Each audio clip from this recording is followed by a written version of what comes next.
the beginning of wisdom. But of him are ye in Christ Jesus, who of God is made unto us wisdom. 1 Corinthians chapter 1 verse 30.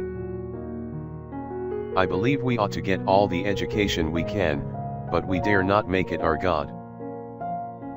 John Dewey once defined education as the systematic, purposeful reconstruction of experience, but so much of modern education leaves out God. What we are actually doing is reconstructing our sins.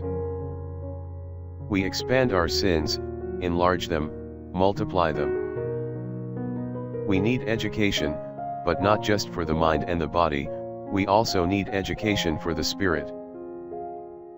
Man has a spirit, and in our educational system today we need a spiritual emphasis. If we bring up a generation that lacks the wisdom that God can give, they can turn into educated savages and fools. The fear of the Lord is the beginning of wisdom and education. Let's make sure our rock is God. Prayer for the day. Almighty God, I am grateful to you that your word educates my spirit and makes me whole.